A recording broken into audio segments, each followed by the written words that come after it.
महाराष्ट्र सरकार ने मुंबई के पुलिस कमिश्नर राकेश मारिया से ललित मोदी से मुलाकात पर सफाई मांगी है। महाराष्ट्र के मुख्यमंत्री देवेंद्र फडणवीस के मुताबिक राकेश मारिया से कहा गया है कि वो लंदन में आईपीएल के पूर्व कमिश्नर ललित मोदी से अपनी मुलाकात के बारे में पूरी जानकारी दें। महाराष्ट्र के मुख्यमंत्री का कहना है कि राकेश मारिया को आज इस मामले में अपनी सफाई देने को कहा गया है। महाराष्ट्र के मुख्यमंत्री का कहना है कि राकेश मारिया से जवाब मिलने के बाद हम आगे की कार्रवाई करेंगे। राकेश मारिया जी के प्रकरण में हमने उनसे स्पष्टीकरण मांगा है, उनसे इन्फॉर्मेशन मांगी है, जानकारी मांगी है। उस जानकारी को देखने के बाद, परखने के बाद कार्रवाई की आवश्यकता है या नहीं है, इसका निर्णय सरकार करेगी।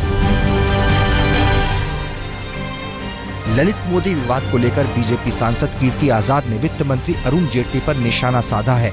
आज तक के कार्यक्रम सीधी बात में कीर्ति आजाद ने सवाल किया कि जब आईपीएल का घोटाला हो रहा था उस वक्त जेटली और बाकी लोग क्या कर रहे थे।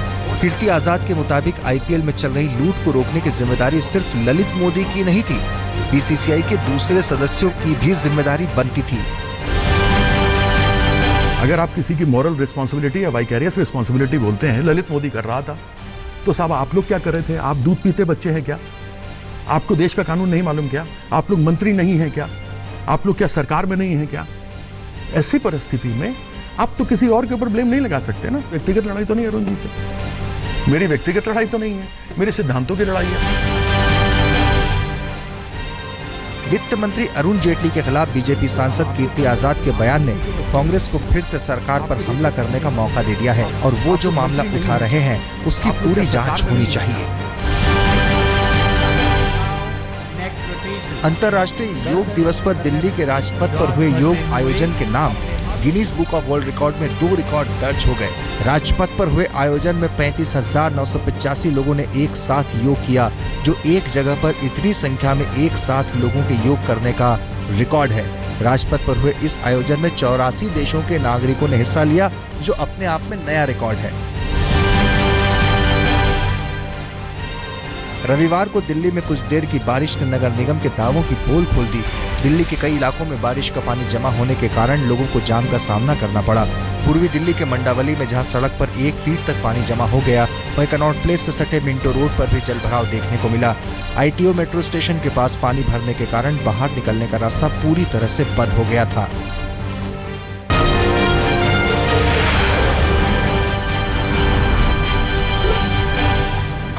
एनडीए के सहयोगी दल राष्ट्रीय लोक समता पार्टी के मुखिया और केंद्रीय मंत्री उपेंद्र कुशवाहा ने कहा है कि बिहार में सीएम उम्मीदवार पर बीजेपी जल्द फैसला ले। उपेंद्र कुशवाहा ने कहा है कि अगर फैसला लेने में देरी हुई तो एनडीए को चुनाव में नुकसान होगा। उधर उपेंद्र कुशवाहा ने बिहार में 67 सीटों पर चुनाव लड़ने की दावेदारी भी पेश कर दी। कुशवाहा की पार्टी ने एलजेपी को 74 और बीजेपी को 102 सीटें देने की बात कही है। हैरानी की बात यह है कि कुशवाहा मांझी गुट को एक भी सीट देने के लिए राजी नहीं।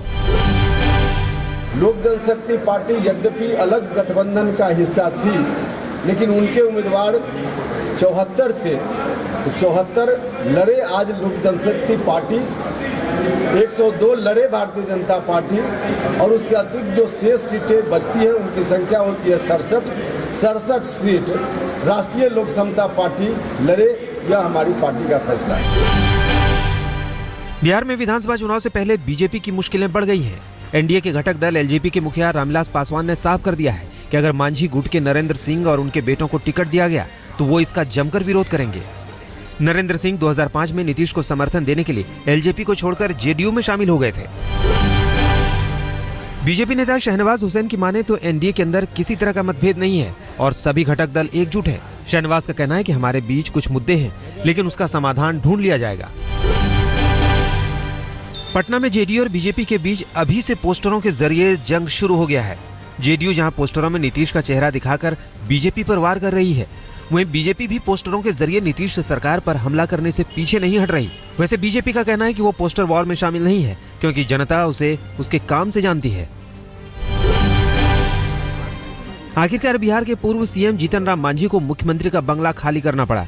सीएम की कुर्सी जाने के बाद भी पटना में एक अणे मार्ग पर मुख्यमंत्री आवास में डटे मांझी ने रविवार को नीतीश के लिए घर खाली कर दिया। मांझी की माने तो उनके घर में फोन का कनेक्शन और केबल का कनेक्शन काट दिया गया।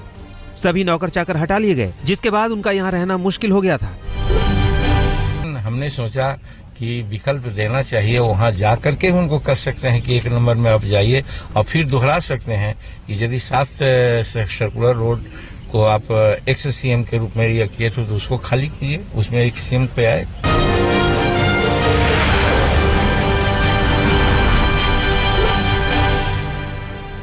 मध्य प्रदेश के बालाघाट के रहने वाले एक पत्रकार की हत्या कर उसे जिंदा जला देने का मामला सामने आया है। एक स्थानीय अखबार में पत्रकारिता कर रहे संदीप कोठारी का जला हुआ शव महाराष्ट्र के वर्धा के पास एक खेत में मिला। मृतक के भाई नवीन कोठारी के मुताबिक संदीप ने बालाघाट में खनन माफियाओं के खिलाफ आवाज उठाई थी, जिसके कारण उसकी हत्या कर दी गई। पुलिस ने इस मामले में 3 आरोपियों को गिरफ्तार किया है।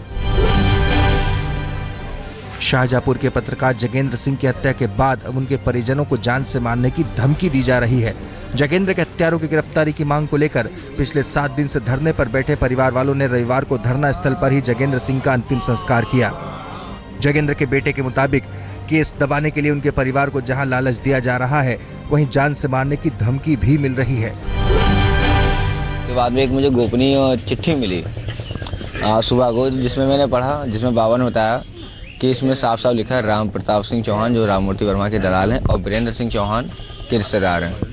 तब मैंने पूछा क्यों आ रहे हैं, तब बाबा ने बताया कि ये इस तरह की बात कर रहे हैं, समझौते बनाने का प्रयास कर रहे हैं। मुंबई के मालवनी में जहरीली शराब से मरने वालों की संख्या 97 पहुंच गई है।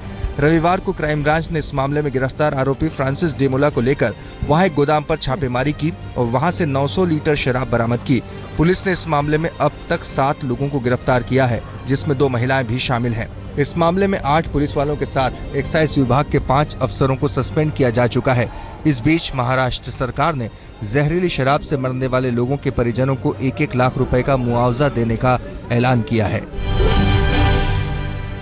फिल्म पीपली लाइव की डायरेक्टर अनुषा रिजवी के पति महमूद फारूकी पर एक अमेरिकी युवती से रेप का आरोप लगा है। कोलंबिया यूनिवर्सिटी से पीएचडी कर रही युवती का आरोप है कि 28 मार्च को महमूद फारूकी ने उसे दिल्ली के सुखदेव विहार में अपने घर पार्टी पर बुलाया और फिर नशे की हालत में रेप किया।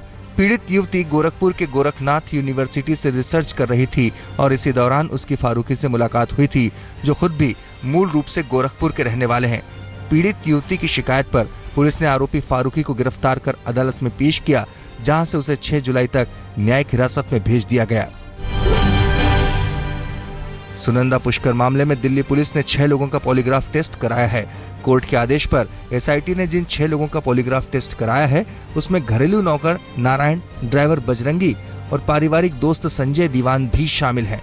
इनके अलावा सुनंदा के पारिवारिक दोस्त सुनील तराकू का भी पॉलीग्राफ टेस्ट कराया गया। सूत्रों के मुताबिक इस मामले में पुलिस कई और लोगों का पॉलीग्राफ टेस्ट करा सकती है।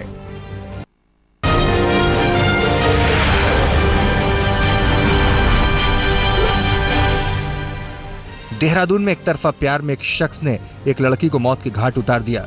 पुलिस के मुताबिक आरोपी रवि राजपूत देहरादून की पॉश कॉलोनी पॉम सिटी में रहने वाली शालिनी नाम की लड़की से एक तरफा प्रेम करता था और उसे अपने साथ भगा ले जाना चाहता था, लेकिन लड़की के इनकार करने पर उसने अपने 2 साथियों की मदद से हत्या कर दी। पुलिस का कहना है कि आरोपी रवि अपने साथियों के साथ पिछले 3 दिनों से देहरादून के एक होटल में डेरा डाले हुए था और शालिनी के इनकार के बाद भी उसके पीछे पड़ा था। पुलिस ने इस मामले में रवि और उसके दोनों साथियों को गिरफ्तार कर लिया है। दिल्ली से सटे फरीदाबाद में दहेज में 10 लाख रुपए नहीं देने पर एक नवविवाहिता की हत्या कर दी गई। लड़की के घर वालों के मुताबिक दहेज की मांग को लेकर उनकी बेटी को हमेशा परेशान किया जाता था और जब उनकी मांगें नहीं पूरी की गई तो उन्होंने उसे जहर देकर मार डाला। घर वालों की शिकायत पर पुलिस ने महिला के पति समेत 7 लोगों के खिलाफ दहेज हत्या का मुकदमा दर्ज किया है, लेकिन सभी आरोपी फरार हैं। रविवार देर शाम दिल्ली के न्यू अशोक नगर में करंट लगने से एक बच्चे की मौत हो गई। 14 साल का पुनीत रात 8 बजे अपने पिता की दुकान से घर लौट रहा था, लेकिन बारिश के कारण रास्ते में पानी जमा होने के कारण जैसे ही उसने दीवार पर लगी लोहे की ग्रिल को हाथ लगाया, उसे करंट लग गया। बताया जा रहा है कि लोहे की ग्रिल के आसपास बिजली का तार लटक रहा था, जिसके कारण यह हादसा हुआ। दिल्ली पुलिस ने ठगी के मामले में एक दक्षिण अफ्रीकी नागरिक को गिरफ्तार किया है। आरोपी शख्स पर आंध्र प्रदेश के एक किसान से 6 लाख की ठगी का आरोप है।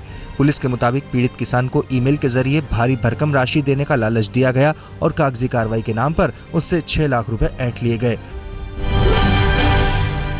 दिल्ली पुलिस ने झपटमारों के एक ऐसे गिरोह का पर्दाफाश किया है जो दिल्ली से लेकर बेंगलोर तक चेन स्नैचिंग की वारदात में शामिल था।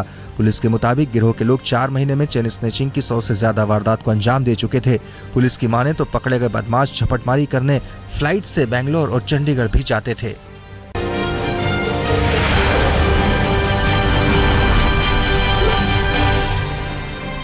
चीन के जिनजियांग में हाईवे पर एक बड़ा हादसा टल गया।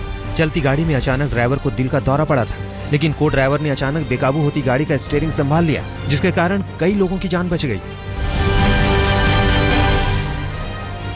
ब्रिटेन के नॉरफोल्क में एक हॉलिडे रिसोर्ट में केमिकल गैस के रिसाव से 40 लोग बीमार पड़ गए। बताया जा रहा है कि गैस का रिसाव स्विमिंग पूल के अंदर हुआ था। सभी बीमार लोगों को इलाज के लिए अस्पताल में भर्ती कराया गया है। स्थानीय पुलिस फिलहाल पूरे मामले की जांच में जुटी है। फ्रांस के विदेश मंत्री लॉरिएंट फैबियस ने कहा है कि इजराइल फिलिस्तीन के बीच शांति समझौता कायम नहीं रहने की सूरत में फिर से हिंसा भड़क सकती है। मिडिल ईस्ट के दौरे पर गए फ्रांस के विदेश मंत्री ने कहा कि उनका मुल्क संयुक्त राष्ट्र सुरक्षा परिषद के प्रस्ताव का महत्व समझता है और चाहता है कि इसे लेकर सहमति बने। बर्लिन में अपनी फिल्म टर्मिनेटर जेनेसिस के प्रीमियर पर पहुंचे अभिनेता अर्नोल्ड श्वार्जेनेगर का फैंस ने जमकर स्वागत किया। श्वार्जेनेगर जब रेड कार्पेट पर चल रहे थे तो उस दौरान वहां मौजूद प्रशंसकों ने उनके नाम का जमकर गुणगान किया।